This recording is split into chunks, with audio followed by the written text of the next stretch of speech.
يؤتي الحكمة من يشاء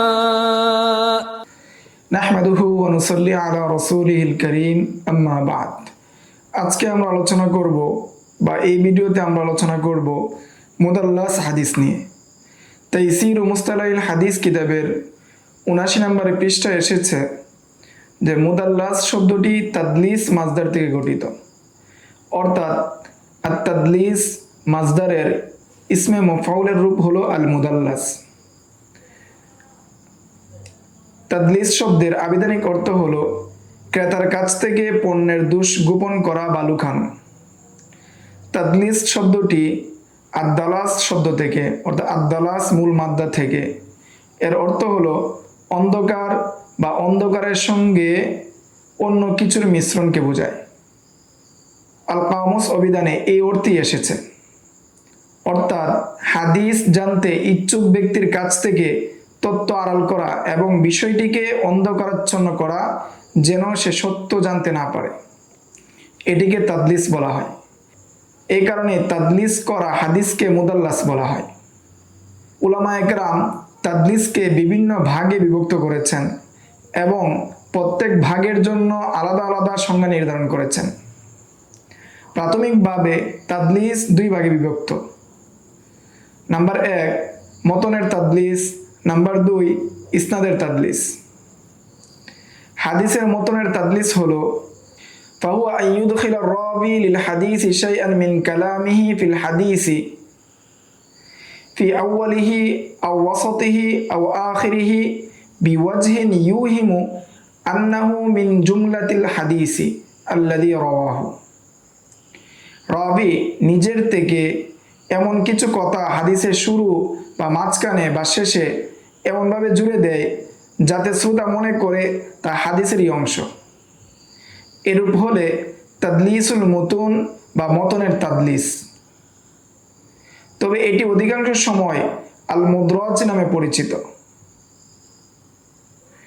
এই প্রকার তাদলিস অনেক আলেম তাদলিস হিসেবে উল্লেখ করেননি এবং তারা এটিকে তাদলিস বলে গণ্য করেননি, বরং তারা এটিকে ইদরাজ মনে করেন এবং এটিকে ইদরাজের অধ্যায়ে আলোচনা করেছেন।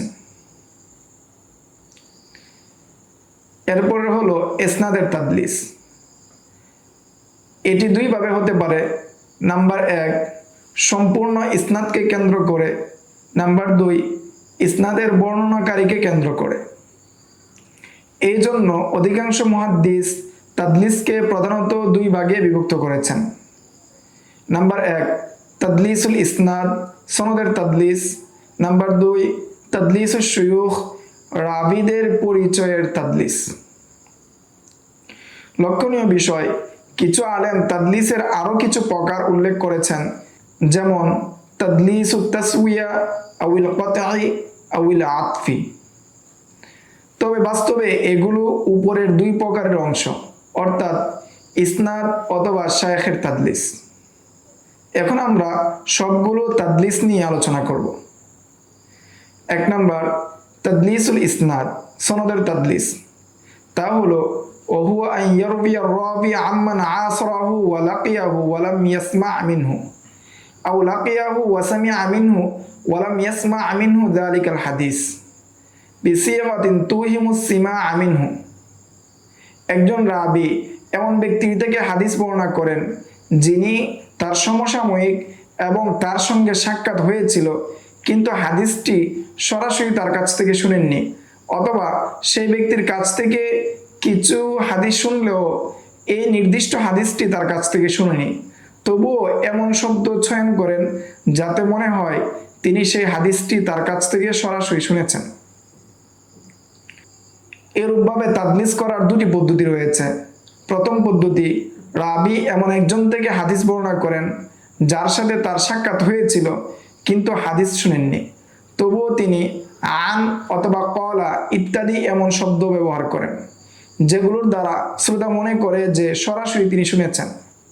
আসলে যে হাদিসটি যার থেকে সরাসরি শুনেছেন তাকে তিনি বাদ দিয়েছেন এবং তার শায়খকে গোপন রেখেছেন।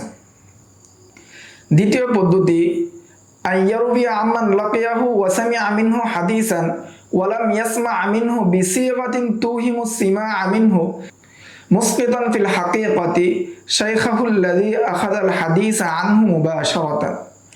রাবী এমন একজন থেকে হাদিস বর্ণনা করেন যার সঙ্গে সাক্ষাৎ হয়েছে এবং অন্য একটি হাদিস শুনেছেন বটে, কিন্তু এই নির্দিষ্ট হাদিস তার থেকে শুনেননি, তবুও এমন শব্দ ব্যবহার করেন যাতে মনে হয় তিনি সরাসরি হাদিসটি শুনেছেন এবং আসলে যার থেকে এই হাদিসটি শুনেছেন তাকে তিনি বাদ দিয়েছেন। এই দুই প্রকারের শর্ত হলো রাবী এমন লফজ ব্যবহার করবে যা সামাউল মুবাশারা বা গায়রুল মুবাশারা সম্ভাবনা রাখে, যেমন ক্বালা অথবা আন ইত্যাদি শব্দ ব্যবহার। কিন্তু যদি তিনি সুস্পষ্টভাবে বলেন সামিআতু হাদ্দাসানি, তবে তিনি মিথ্যাবাদী বলে গণ্য হবে, কারণ তিনি সরাসরি তার থেকে সেই হাদিসটি শুনেননি। এর একটি উদাহরণ হলো হাকিম রহমতুল্লাহি আলাইহি তার সনদে বর্ণনা করেছেন আলী ইবনে খারশাম তিনি বলেন ক্বালা লানা ইবনু উয়াইনা আনিজ জুহরি। তাকে জিজ্ঞাসা করা হলো, আপনি কি জুহরি থেকে হাদিস শুনেছেন? তিনি বলেন, না, এমনকি যিনি জুহরি থেকে শুনেছেন তার থেকেও নয়। আমাকে এই হাদিসটি বর্ণনা করেছেন আব্দুর রাজ্জাক, তিনি শুনেছেন মামার, তিনি জুহরি থেকে। এই উদাহরণে দেখা যাচ্ছে ইবনে উয়াইনা ও জুহরি এবং তার মাঝে থাকা দুজন রাবীকে বাদ দিয়েছেন এবং শব্দ ব্যবহার করেছেন আনিস জুহরি, যা তাদলিসে ইসনাদ এর একটি সুস্পষ্ট উদাহরণ। তাদলিসুল ইসনাদ নামকরণের কারণ এই হাদিসে ব্যবহৃত লফজ এমন যা দ্বারা বোঝা যায় সামাউল মুবাশারা, অর্থাৎ রাবী সরাসরি শুনেছেন কিন্তু সেটা বাস্তবের সাথে মিলে না, এটি মূলত মিথ্যার শামিল। আর যদি শব্দটি এমন হয় যা গায়রে মুবাশারা পরোক্ষ শোনার অর্থ দেয়, তবে সেটি বাস্তবের সাথে মিলে যায় এবং রাবী সদুক পর্যায়ে থাকে। এখানে সন্দেহ নেই যে এই তারাদ্দুদ অর্থাৎ ইসনাদের মধ্যে দুটি সম্ভাবনা রয়েছে, এখানে তারাদ্দুদ রয়েছে। প্রথম সম্ভাবনা হলো তা ইসনাদের সাথে যুক্ত, অর্থাৎ ইসনাদটি মুত্তাসিল, আর দ্বিতীয় সম্ভাবনা হলো ইসনাদটি মুনকাতি অর্থাৎ বিচ্ছিন্ন। এই কারণে একে তাদলিসুল ইসনাদ বলা হয়। তাদলিস এবং মুরসালে খফির মাঝে পার্থক্য। তাদলিস এবং মুরসালে খফির মধ্যে পার্থক্য হলো দুজনেই যে শায়েখ থেকে শুনেননি তার থেকে এমন শব্দে বর্ণনা করেন যার দ্বারা তার শোনা এমন একটি ধারণা তৈরি হয়। তবে পার্থক্য হলো মুদাল্লিস এমন ব্যক্তি থেকে বর্ণনা করে যার সাথে তার সাক্ষাৎ হয়েছে, সে তার থেকে শুনুক অথবা না শুনুক। কিন্তু মুরসালে খফি এমন ব্যক্তির থেকে বর্ণনা করে যার সাথে তার সাক্ষাৎ প্রমাণ নেই, তবে তারা একই যুগে ছিলেন, অর্থাৎ একই যুগের মানুষ। তাদলিস ও ইনকাতার মধ্যে পার্থক্য। তাদলিস ও ইনকাতার মধ্যে পার্থক্য হলো তাদলিসে রাবী এমন ব্যক্তি থেকে হাদিস বর্ণনা করে যার থেকে সে শুনেনি, তবে এমন শব্দে বলে যাতে মনে হয় তিনি শুনেছেন, কিন্তু ইনকাতাতে এমন কোনো ভাষাগত ইঙ্গিত নেই, তবে কারাইন থেকে বোঝা যায় কোন রাবী এখান থেকে বাদ পড়ে গেছে। তাদলিসে শোনা হয়েছে কিনা এই নিয়ে দ্বিধা থাকে, কিন্তু ইনকাতাতে সেই দ্বিধা নেই, সেই তারাদ্দুদটা নেই। তাদলিসের প্রতিটি প্রকারই সাধারণ অর্থে এক ধরনের ইনকাতা রয়েছে, কারণ এতে রাবী ও যার থেকে হাদিস বর্ণিত হচ্ছে তাদের মাঝে থাকা মধ্যস্থতাকারী রাবী বাদ পড়েছে। কিন্তু প্রত্যেক ইনকাতাতেই তাদলিস থাকবে না, কারণ ইনকাতাতে শোনা হয়েছে এমন ইঙ্গিত দেওয়া হয় না, তাই একে তাদলিসও বলা হয় না। এখন আমরা জানবো ইসনাদের মধ্যে যে তাদলিস হয় এর হুকুম কি। ইসনাদের তাদলিসের বিষয়ে আলেমদের মধ্যে মতবিরোধ রয়েছে। এ ধরনের হাদিস গ্রহণযোগ্য হবে কিনা, হুজ্জত হবে কিনা, এই বিষয়ে তারা তিনটি মত পেশ করেছেন। প্রথম মাযহাব, এই মতের অনুসারীরা বলেন এই ধরনের হাদিস সম্পূর্ণরূপে গ্রহণযোগ্য হোক মুদাল্লিস সামিআতু হাদ্দাসানি আখবারানি ইত্যাদি স্পষ্ট লফজে বলুক অথবা ব্যবহার করুক আন আন্না ক্বালা ইত্যাদি, যা সরাসরি শ্রবণ নয় বরং শ্রবণের ইঙ্গিত দেয়। এই দলের অর্থাৎ এই দল আলেমগণ মুরসাল হাদিসকেও দলিল রূপে গ্রহণ করেন এবং বলেন তাদলিস করলে রাবীর আদালত নষ্ট হয় না, কারণ এটি মিথ্যা নয় বরং তা মুরসালের মতোই, তাই এটি খারাপ হওয়ার কিছু নেই, এবং মুরসাল হাদিস যেহেতু হুজ্জত তাই এটিও গ্রহণযোগ্য। দ্বিতীয় মাযহাব, এই দলের মতে এই ধরনের হাদিস কখনোই গ্রহণযোগ্য নয়, হোক মুদাল্লিস স্পষ্টভাবে শোনার কথা উল্লেখ করুক অথবা না করুক, বা এমন লফজ ব্যবহার করুক যার শোনার ধারণা আসে। তাদের দলিল হলো, যদি রাবি স্পষ্টভাবে সামিআতু ইত্যাদি না বলেন, এমন শব্দ ব্যবহার করে যাতে শ্রবণের ভ্রান্ত ধারণা হয়, তবে এটি এমন রকম প্রতারণা, এটি এমন ধরনের প্রতারণা যাতে মনে হয় সে শুনেছে অথচ সে শুনেনি। এছাড়াও এতে মনে হতে পারে ইসনাদ খুবই উচ্চ স্তরের, কিন্তু বাস্তবে মাঝখানে থাকা রাবি গায়রে মারদি, অর্থাৎ সে গ্রহণযোগ্য নয় এবং সাকা নয়, এমন একজন রাবি রয়ে গিয়েছে, ফলে ইসনাদটি ইনকিতা ও দুর্বল হয়ে যায়। আর যদি রাবি সরাসরি শ্রবণের কথা বলে আর তাদলিস প্রমাণিত হয়, তাহলে সে আহলে জারহি ওয়া তা'দীলের নিকট মাজরুহ বলে গণ্য হয় এবং তার হাদিস গ্রহণযোগ্য হয় না, কবুল হয় না। তৃতীয় মাযহাব, এই দলের মতে সব তাদলিস গ্রহণযোগ্য নয়, আবার সব তাদলিস বাতিলযোগ্য নয়। বিবেচনা করতে হবে, বরং সেটার মধ্যে তাফসিল রয়েছে। তারা বলেন, যে রাবি থেকে তাদলিস একবার প্রমাণিত হয়েছে, তার হাদিসে যেখানে সে স্পষ্টভাবে সামিআতু বা হাদ্দাসানা বলে, সেখানে শোনা হয়েছে বলে প্রমাণিত বা গ্রহণযোগ্য হবে এবং ধরা হবে যে হাদিসটি মুত্তাসিল। আর যেখানে সে শ্রবণের ইঙ্গিত দেয়, ইঙ্গিতমূলক শব্দ ব্যবহার করে, কিন্তু স্পষ্টরূপে শ্রবণের কথা বলেনি, তো তাহলে সেই হাদিস গ্রহণযোগ্য হবে না এবং ধরা হবে এই হাদিসটি মুনকাতে। কারণ মাঝের রাবি দুর্বল বা অজ্ঞাত অর্থাৎ মজহুল, তাই এই হাদিসটি গ্রহণযোগ্য নয়। যে রাবি গায়রে সাকা অর্থাৎ বিশ্বস্ত নয় এমন রাবিদের থেকে তাদলিস করেন, এই বিষয়ে যে রাবি প্রসিদ্ধ হন, সেখানে স্পষ্টভাবে শ্রবণের কথা যদি প্রকাশ না করেন, সেই হাদিস গ্রহণযোগ্য হবে না। আর যিনি শুধু বিশ্বস্ত রাবিদের থেকে তাদলিস করেন বলে পরিচিত প্রসিদ্ধ, তাহলে ওই রাবির হাদিস সর্ব অবস্থায় অর্থাৎ এই মুদাল্লাস হাদিস সর্ব অবস্থায় গ্রহণযোগ্য, তিনি শ্রবণের কথা বলুক অথবা না বলুক। যে রাবি থেকে তাদলিস খুবই কম পাওয়া যায়, তার আন শব্দ দ্বারা যে বর্ণনাগুলো রয়েছে, যে হাদিসগুলো রয়েছে, সেগুলো গ্রহণযোগ্য। আর যার তাদলিস প্রচুর পাওয়া যায় অর্থাৎ বেশি রকম তাদলিস করেন যিনি, তার আন শব্দ দ্বারা বর্ণনা গ্রহণযোগ্য নয়। আলী ইবনুল মাদানীকে জিজ্ঞাসা করা হয়েছিল যে রাবি তাদলিস করে সে কি হুজ্জত হবে যদি সে হাদ্দাসানা না বলে? তিনি বলেন, যদি তাদলিস তার মধ্যে বেশি পাওয়া যায় তবে তার হাদিস গ্রহণযোগ্য হবে না। এখন আমরা জানবো তাদলিসুশ শুয়ুখ বলতে কি বোঝায়। রাবি নিজের শায়েখ বা তার নিজের উস্তাদের নাম এমনভাবে উল্লেখ করে যা হাদিস বিশারদদের কাছে ওই নাম অথবা ওই কুনিয়তটা অজানা।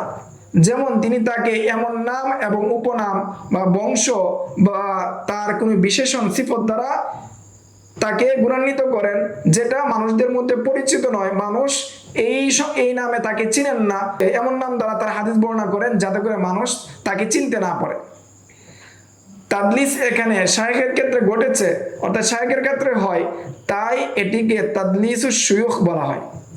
এর উদাহরণ হলো আসবাব রদ্দিল হাদিস কিতাবের 94 নম্বর পৃষ্ঠায় এসেছে, আবু বকর ইবনে মুজাহিদ আল মুকরি হাদিস বর্ণনা করেন আবু বকর আব্দুল্লাহ ইবনে আবি দাউদ থেকে, কিন্তু তিনি বলেন আমাকে বর্ণনা করেছেন আব্দুল্লাহ ইবনে আবি আব্দুল্লাহ। এখানে মুহাদ্দিসগণের মধ্যে তিনি এই নামে পরিচিত নন, বরং অর্থাৎ আব্দুল্লাহ ইবনে আবি আব্দুল্লাহ তিনি এই নামে পরিচিত নন, বরং তিনি পরিচিত হলেন আব্দুল্লাহ ইবনে আবি দাউদ নামে। তাই এখানে তাদলিসুশ শুয়ুখ হয়েছে। এখন আমরা জানবো তাদলিসুশ শুয়ুখ এর হুকুম সম্পর্কে। যদি রাবি শায়েখের নাম গোপন করে, যিনি দুর্বল সাকা নন, অথবা তিনি তার রিওয়ায়াতের ক্ষেত্রে, তিনি তার বর্ণনার ক্ষেত্রে মুখতালেফ অর্থাৎ বিরোধপূর্ণ বর্ণনা করেন, এমন যদি হন, এ ধরনের হাদিসের ক্ষেত্রে যদি তার শায়েখের নাম গোপন করে, তাহলে এই ধরনের তাদলিস হারাম।